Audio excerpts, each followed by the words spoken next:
Hello toi, j'espère que tu vas bien, bienvenue sur ma chaîne, bienvenue chez Laurie's Art & Books.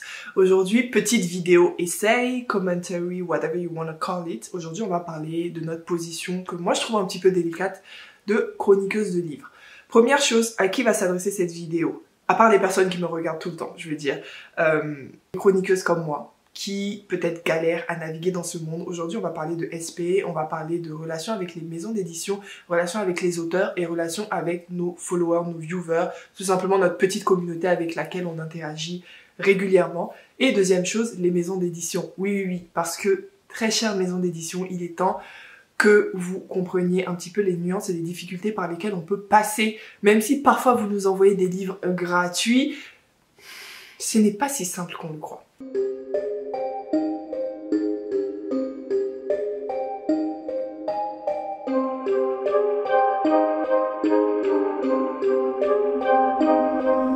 Alors déjà, petite parenthèse, quelle est ma position par rapport à tout ça? Je ne me considère pas du tout chroniqueuse professionnelle, je ne veux pas du tout l'être. Je n'ai jamais été payée pour ça, je ne veux pas être payée. Et je reste quand même quelqu'un qui reçoit des services presse de temps en temps. Même si ces derniers temps, les services presse représentent moins de 10% de toutes mes lectures. Si on prend sur les 6 derniers mois, j'en ai pas beaucoup reçu. Et même quand j'en ai reçu, il y en a qui attendent toujours. Donc je suis plutôt le genre de chroniqueuse qui lit au mood, et même si tu m'envoies un service presse, c'est pas pour autant que je vais le mettre au-dessus de ma pile, je veux dire, tout simplement parce que si je me force, t'es sûr que tu vas avoir une chronique négative, parce que me forcer à lire un livre, c'est me forcer à ne pas l'aimer au final, parce que je vais être frustrée.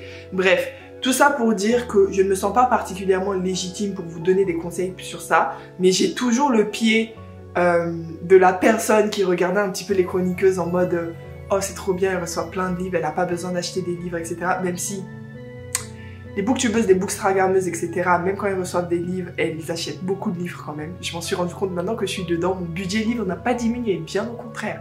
Mais bref, j'ai toujours le pied là-dedans parce que j'en reçois pas beaucoup non plus et je n'en demande pas beaucoup. Mais j'ai quand même un pied aussi dans le monde de ceux qui reçoivent des livres et peuvent se permettre de façon légitime à envoyer des mails aux maisons d'édition pour demander, solliciter un service presse. C'est de ce point de vue-là que je viens vers vous. Je tenais à le préciser. Alors mes très chers fellow chroniqueuses, je suis sûre qu'il vous est déjà arrivé de recevoir un livre en service presse. Peut-être que tu l'as demandé, peut-être qu'on te l'a proposé, dans tous les cas, il te donne super envie. Tu le lis très vite et puis, retour à la réalité, le livre est pas ouf. Voire tu n'as pas aimé du tout, voire il était nul, voire même tu l'as détesté. Moi en tout cas ça m'est arrivé plusieurs fois. Je me suis même rendu compte que parmi mes services presse, j'ai plus tendance à les voir, à ne pas forcément les aimer qu'à les aimer. Donc c'est vous dire. Là, tu sais que tu devrais faire une chronique parce que la maison d'édition ou l'auteur t'a envoyé le livre quand même pour avoir un retour. Mais tu sais que ta chronique, if you're being honest, et ici on est honnête avec nos followers, elle va être négative en fait. Et tu n'as pas envie de froisser les gens, tu n'as pas envie de vexer les maisons d'édition. À ce moment-là, il est important de se rappeler une chose. En tant que chroniqueuse, on est là pour donner notre avis et notre opinion sur des livres. On n'est pas là pour flatter l'ego des éditeurs. On n'est pas là pour flatter l'ego des auteurs. On n'est pas là pour travailler pour eux, sauf si vous vous faites payer.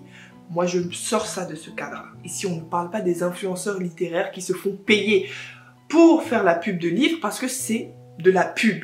Nous, on parle de chronique vraiment, en tout cas, honnête, sans rémunération. Bref, on revient à ça. Notre rôle, ce n'est pas de travailler et d'être en fait le porte-étendard des maisons d'édition. En tout cas, moi, je considère que ce n'est pas mon rôle. Je suis là, je travaille entre guillemets pour mes followers. C'est avec eux que je vais échanger, c'est pas avec les maisons d'édition. Je suis pas là pour faire avancer la qualité des livres en maison d'édition. Je suis pas là pour faire en sorte qu'on vende plus de livres ou que la culture littéraire en France soit un peu plus... Non, moi je m'en fous. Moi je suis là pour mes followers, je suis venue pour me faire entre guillemets des amis, des connaissances ici. Parler de livres, donc parfois... ça veut dire que je vais sortir des chroniques négatives et que je vais en sortir même beaucoup si vous me connaissez bien. C'est comme ça, va falloir s'y faire. Maintenant que je vais vous donner quelques conseils pour en faire des chroniques négatives, mais de façon respectueuse et correcte. Parce que quand même, on ne fait pas les choses au hasard dans ce genre de cas. Première chose très importante, soyez honnête mais constructif. Si tu n'as pas aimé un livre, il suffit de l'expliquer de façon pseudo-objective. Je suis le genre de meuf à répéter que toutes les chroniques devraient être plus fournies que j'ai trop aimé, c'était trop bien, l'ambiance était top, les personnages étaient top. Franchement, ce genre de chronique, on n'en peut plus et il y en a beaucoup sur les sphères. D'autant plus si tu n'as pas aimé le livre, qu'est-ce que tu veux qu'un éditeur fasse avec une chronique qui dit « je n'ai pas aimé le livre, ce n'était pas fait pour moi ». On sait très bien que c'est pas parce que toi tu n'as pas aimé un livre que ça ne va pas être fait pour quelqu'un d'autre. Mais encore, bien sûr, le but ce n'est pas de devenir un robot devant la caméra. Ici, on n'est pas sur la grande librairie ou je ne sais quel autre podcast littéraire, etc. Tu restes toi-même, mais tu expliques qu'est-ce que tu n'as pas aimé dans le livre. Qu'est-ce que tu penses ne pas être bon dans le livre. En toute humilité, parce que tu n'es comme... Enfin, en tout cas, moi, je ne travaille pas dans le monde de l'édition, je ne travaille pas dans le monde littéraire, je n'ai même pas fait des études littéraires. C'est pour vous dire que parfois, les auteurs, ils ne devraient même pas m'écouter. Mais je suis une lectrice. Et si je n'ai pas aimé un livre, je pense avoir la légitimité de dire pourquoi, et je vais le faire, et c'est la moindre des choses. Deuxième point pour ce genre de chronique, il faut savoir quand même être reconnaissant. Même si c'est un seul livre que tu as reçu, c'est quand même un budget que la maison d'édition va allouer à ta personne. Elle va, entre guillemets, te faire confiance pour leur faire un retour. Ils ne nous forcent pas à aimer le livre, certes, mais ils attendent quand même un retour qui va les aider à aller plus loin. On va pas se mentir, la plupart des maisons d'édition, elles veulent que tu aimes le livre. Hein. Très souvent même, et moi ça m'est arrivé avec Gulfstream Editor, à partir du moment où tu commences à sortir des chroniques qui ne vont pas être très positives, comme par hasard, quand tu vas demander des livres, tu vas plus les recevoir. C'est tout à leur honneur. Si ça se trouve, en fait, la ligne éditoriale de cette maison d'édition-là ne me convenait pas et moi-même, je m'en rendais pas compte, tout simplement. Ils ont le droit de me dire non. Ce n'est pas pour autant que je vais sortir des chroniques positives et ce n'est pas non plus pour autant que je vais m'énerver et que je ne vais pas étayer ou que je vais dire de toute façon ce n'était qu'un livre. Un livre, c'est déjà de l'argent. C'est de l'argent que tu n'as pas eu à sortir pour acheter le livre, pour ensuite ne pas l'aimer. Donc juste pour ça, soyons reconnaissants envers les maisons d'édition et envers les auteurs. Un petit merci dans votre chronique, ça ne fait pas de mal. Dernier point, conseil que je peux te donner, c'est soyons humbles mais fermes.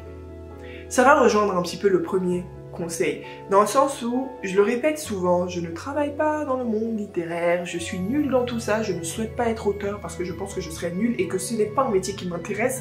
Moi, je veux être lectrice professionnelle, voilà, c'est tout. Quand je dis professionnelle, c'est en mode serial lectrice, hein, pas pour me faire rémunérer pour ça. Mais j'ai mon humilité. Je sais que je ne saurais pas faire ce que certains auteurs font, même si je trouve leur livre nul, je n'aurais même pas leur niveau. Pour autant, je sais être ferme quand je trouve un livre nul. Je vais le dire. Les youtubeurs, enfin, les booktubeuses, parce qu'on est plus de femmes que d'hommes, les booktubeuses qui vont donner des chroniques négatives, mais qui vont quand même brosser dans le sens du poil des maisons d'édition, sachez que ça se voit et que, à titre personnel, je perds confiance en vous. Clairement, je vais pas mentir, je perds confiance en vous quand je vois ce genre de chronique. Le type de chronique qui nous dit que ce n'était pas fait pour moi, mais ça le sera peut-être pour toi, donc essaie quand même. Je suis sur ta chaîne pour ton avis à toi. Je sais très bien que c'est pas parce que toi tu n'as pas aimé que je ne vais pas aimer, mais encore, donne-moi en plus en fait. Ce genre de chronique, ça nous montre juste que vous avez effectivement reçu les livres gratuitement, parce qu'on voit la différence entre une chronique qui est faite d'un SP et une chronique d'un livre que tu as acheté. Je pense que c'est justifié aussi par le fait qu'un livre que tu as acheté t'a sorti de l'argent, donc t'as le seum, tu vois. Donc ça va être peut-être un petit peu plus virulent. Mais j'ai envie de dire, si tu n'as pas aimé un livre, que ce soit un SP ou pas, dis-nous-le de façon ferme. Il faut rester respectueux, je suis d'accord, il faut rester humble. Il faut pas dire c'est de la merde, j'aurais fait mieux.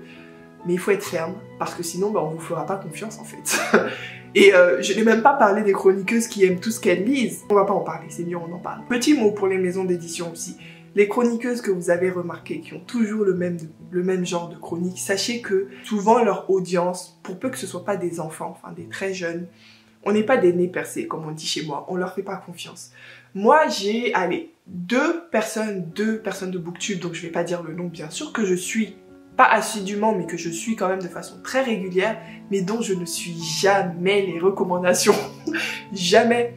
Parce que c'est des personnes où c'est pas que je te fais pas confiance, c'est que tu aimes tout. Donc je ne sais plus faire la différence entre une chronique positive pertinente et une chronique positif juste parce que tu as reçu un SP. Pourtant, c'est des personnes que je suis quand même parce que leur personnalité ou plutôt leur type de vidéo est distrayante. Souvent, c'est des vlogs en fait.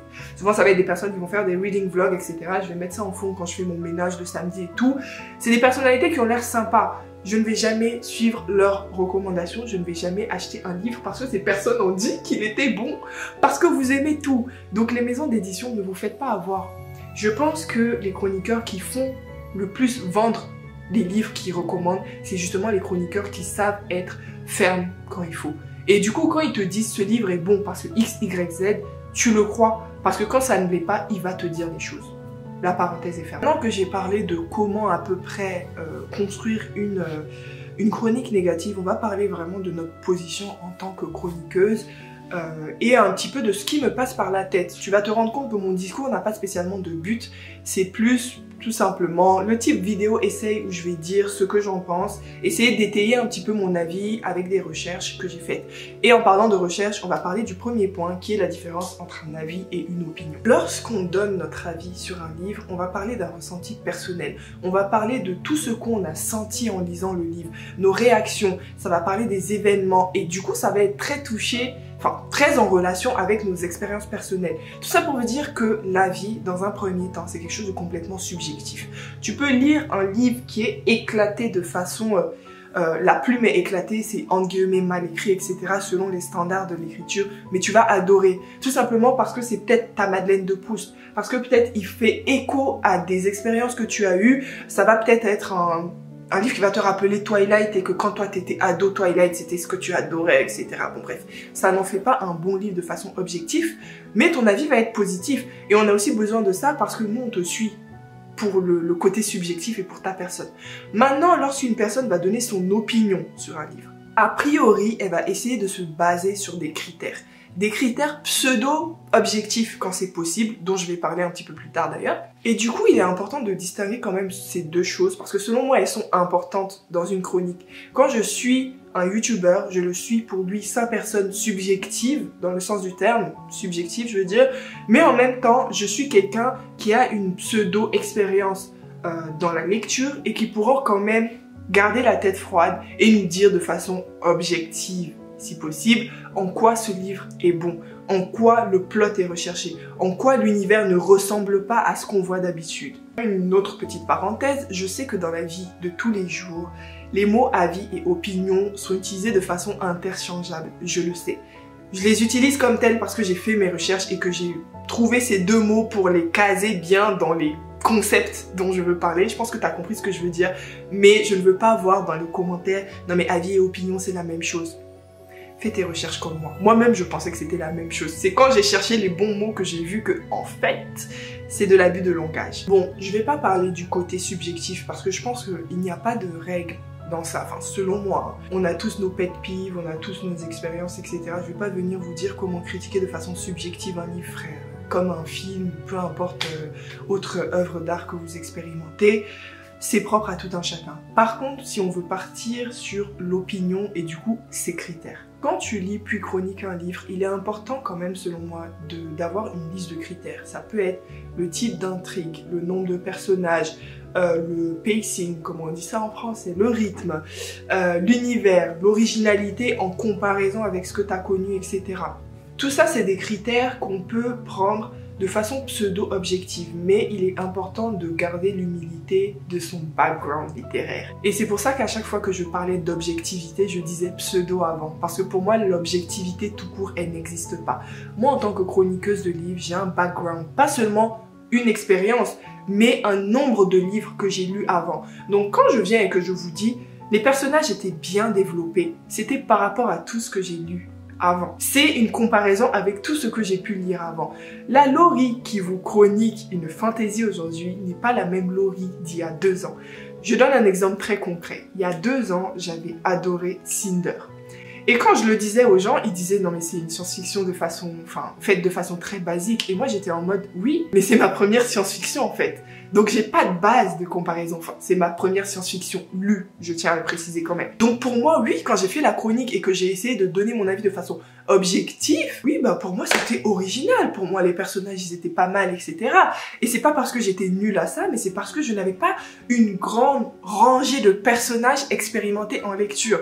Aujourd'hui, si je relis Cinder, je pense que je peux toujours aimer, mais je pense qu'il y a certains critères, certains points que je lui ai donnés qui ne seront pas notés de la même façon. Ça, c'est sûr et certain. Vous aussi, en tant que spectateur, je pense qu'il est important de prendre toute chronique avec un grain de sel, dans le sens où la personne qui vous chronique le livre, elle le fait par rapport à ce qu'elle a lu avant. Bref, on va passer au prochain point. Lié au précédent point, je voulais aussi évoquer la légitimité du juge, la chroniqueuse. En quoi est-ce que nous sommes légitimes pour dire que tel livre est bon ou n'est pas bon, etc. Je trouve que souvent, en tant que chroniqueuse, on a l'impression qu'il faut justement qu'on ait lu une centaine, 200, 1 millier de livres avant de se sentir légitime. Non. Selon moi, à partir du moment où tu as lu 2 livres, tu es légitime pour chroniquer un livre, parce qu'un chroniqueur de livres, tel que je le dis, je parle encore une fois pas de profession, mais quelqu'un qui va donner son avis sur un livre, c'est juste un lecteur. Tu n'as pas besoin d'avoir lu une centaine de livres pour être un lecteur. Tu lis, tu es un lecteur. C'est à ceux en face de toi de prendre en compte les différents paramètres que tu vas leur donner sur le fait que tu ne lis que depuis 2 mois, par exemple. Au final, faire une chronique, c'est un travail d'équipe. Il y a le chroniqueur qui va être authentique, encore une fois, j'appuie sur ça, qui va avoir l'humilité de dire « Ok, je vous dis que ce livre n'est pas bon, mais en réalité, de toute façon, je n'en ai pas lu beaucoup des comme ça, de toute façon, ça fait que tant de temps que je lis, etc. Mais c'est ma chronique authentique, et je vous la donne comme telle. » Et il y a aussi le spectateur qui va avoir aussi une certaine humilité qui est que cette personne n'est que ce qu'elle est. Elle ne travaille pas pour moi, elle va me dire quel est son ressenti. Ça ne l'engage pas en fait dans l'absolu sur la qualité du livre. En fin de compte, et je vais m'arrêter là, notre rôle en tant que chroniqueur, c'est juste de partager notre amour du livre, notre passion.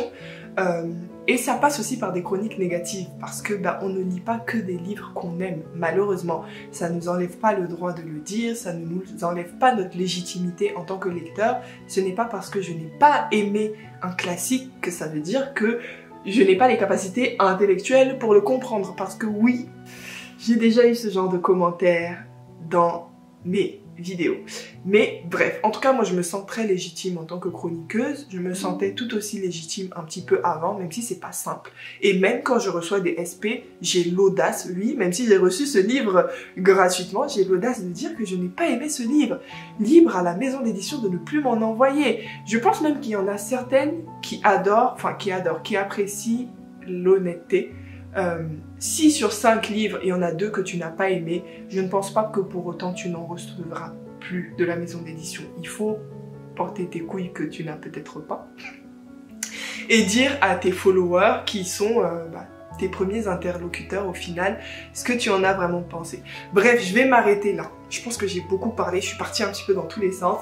N'hésite pas et surtout je te demande même de me dire ce que tu penses de tout ce blabla en commentaire. Si tu es chroniqueuse ou chroniqueur, si tu ne l'es pas, quel est ton point de vue sur la question? Est-ce que tu penses toujours que nous, les booktubeurs, booktubeuses, on se plaint trop alors qu'on reçoit des livres gratuits? Moi, je considère que je me plains pas. Moi, je suis super reconnaissante. Merci les maisons d'édition. Mais je vous le dis, même si on m'en envoyait pas, j'allais en acheter quoi. Je ne suis pas en nécessité de ce côté-là, comme on peut le voir derrière moi. Bref. Je te dis à une prochaine vidéo, j'espère que tu auras apprécié celle-là. Si tu veux me soutenir, n'hésite pas à t'abonner, il serait temps, surtout si tu es arrivé jusque-là, à me laisser un petit pouce en l'air s'il te plaît pour soutenir la chaîne. Et je te dis à la prochaine pour une nouvelle vidéo. Bye bye.